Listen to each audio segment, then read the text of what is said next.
Ontem fui dar uma caminhada no parque aqui de Teresópolis, o Parque da Serra dos Órgãos, espetacular.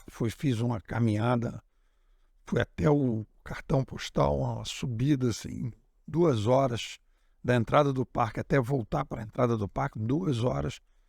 Foi um visual espetacular, Dedo de Deus, etc. Foi muito legal. Aí na caminhada, né, de manhã cedo, eu encontrei o Vicente. A gente de vez em quando se encontra. O Vicente, ele já é um senhor, né? Deve ter ali mais ou menos a minha idade, ali uns 60, 60 e poucos. Ele cuida das plantas. E a gente vai, às vezes, conversando quando a gente se encontra, até a chegada lá de um ponto um pouquinho antes do parque, a gente vai conversando. E o Vicente, eu falei para ele que eu vou passar a chamar ele de filósofo, o filósofo Vicente, ele traz, né, essa coisa da motivação. Ele fala da motivação que ele tem quando ele conversa com as plantas. E aí ele faz uma comparação dele com os outros trabalhadores que estão lá, e ele diz: eu converso com as plantas, os outros não conversam. E eu amo as plantas e os outros não amam. Ele tem uma paixão pelas plantas, e ele então vem todo aquele conjunto de filósofos que falam da importância de você, né, amar o que você faz, de encontrar uma motivação. E quando você ama o que você faz, né, e trabalha naquilo, você não trabalha nenhum dia, porque você está o tempo todo. E aí eu brinco sempre, né, que é o que eu faço também, né? Eu não trabalho para ganhar dinheiro, eu ganho dinheiro para trabalhar. Eu ganho dinheiro para fazer aquilo que eu gosto muito de fazer. Quando você consegue chegar a esse ponto, você então começa a ter uma vida mais saudável, mais integrada, um bem-estar mais continuado. E aí, dentro desse papo que eu estava conversando com o Vicente, ele falando dos filhos dele, ele tem 5 filhos, os 5 formados, ele conseguiu botar os 5 na faculdade, os 5 já estão vivendo hoje do seu próprio dinheiro, e a satisfação que ele tinha disso, e você percebe claramente que ele era um pai que ele deu atenção aos filhos e deu amor aos filhos desde pequeno. E os filhos, então, se estruturaram. E eu fiquei pensando no Vicente, porque eu tive contato um tempo atrás com uma outra pessoa que teve exatamente o contrário. Os pais extremamente desatenciosos, desamorosos, vamos colocar assim. E ela me disse que ela chora todo dia à noite quando a pessoa chora todo dia à noite por causa dessa sensação que ela teve de desamor. E aí eu fiquei refletindo sobre isso, né? E aí ele vem sempre essa frase, né, do Sartre, né? Você é não aquilo que fizeram com você, mas aquilo que você consegue fazer, apesar do que fizeram com você. E eu disse para essa menina que ela precisava fazer terapia, e o título do artigo é esse: você precisa fazer terapia? Então a primeira coisa que eu acho que eu quero refletir, porque a gente está falando de inovação pessoal, e a gente vai ler essa literatura aí de inovação pessoal, todo mundo fala: sucesso é treinável, é fácil ter sucesso, é como se todo mundo fosse igual, como se todo mundo tivesse o mesmo perfil, né? E acho que a gente tem dividido nesse artigo claramente 2 perfis, né?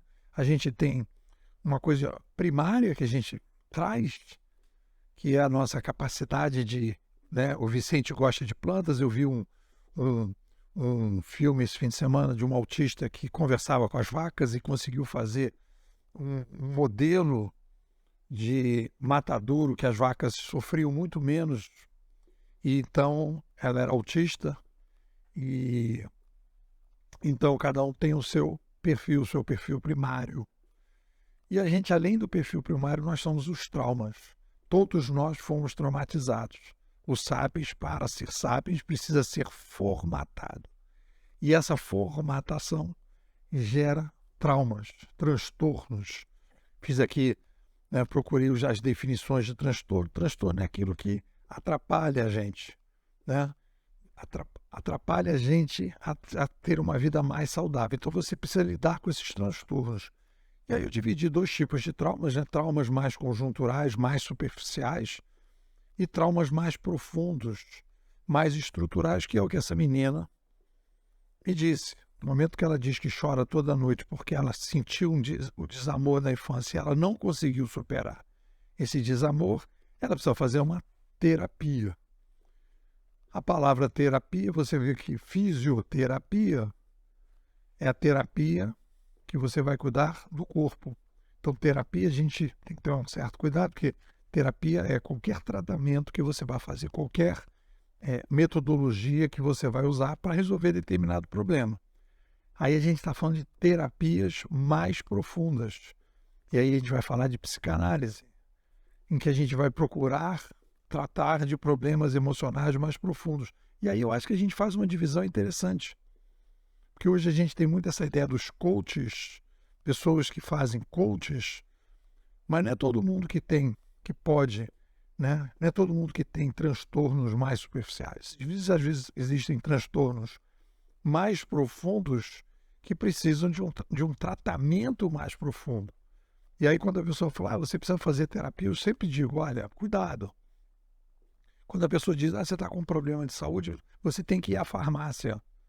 Como assim tem que ir à farmácia? Primeiro você precisa, antes de ir à farmácia, ter um diagnóstico, escolher uma pessoa que vai definir um tratamento para você e você vai aplicar um tratamento. A mesma coisa é a terapia psicanalítica, uma terapia mais profunda, em que você tem que procurar uma pessoa adequada para o tipo de problema que você tem, para que você possa superar aquele problema. Uma terapia, quando você tem um problema como esse de desamor na infância, né, é um problema mais profundo que exige mais tempo. E aí eu diria para vocês, o que eu acho que deveria ser uma terapia mais adequada? Qual é a linha de terapia, qual é a linha de psicanálise que eu acho mais adequada? Eu não sou especialista nisso, gostaria de estudar mais isso, e pretendo estudar mais isso mais à frente, mas eu diria para vocês que a gente tem dentro de nós uma bancada, que eu chamei aqui de espaço de reflexão, né? Eu acho que a gente tem que desenvolver mais esse espaço de reflexão entre os fatos que a gente vê lá fora e os nossos paradigmas. Esse espaço de reflexão precisa ser musculado.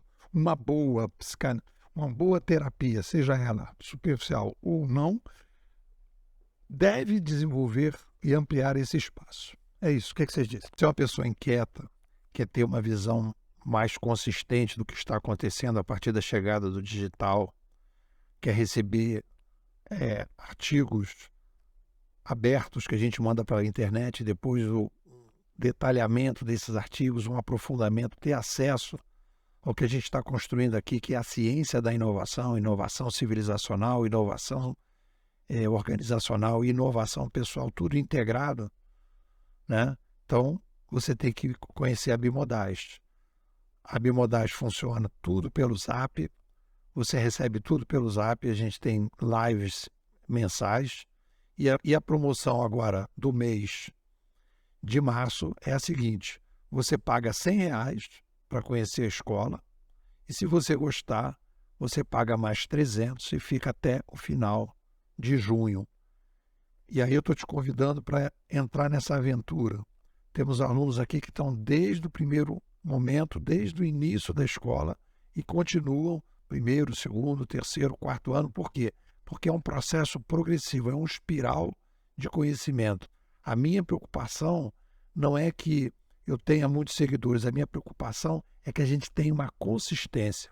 É uma aposta no longo prazo, é uma aposta em que a gente tem que entender o longo prazo para tomar decisões melhores no curto e no médio prazo. É isso, estou te convidando para participar da escola, me manda um zap, 21 99608 6422. Vou repetir, 21 99608 6422. Nepô, eu quero ser bimodal, quero sair de Matrix, quero tomar a pílula vermelha. O que você me diz?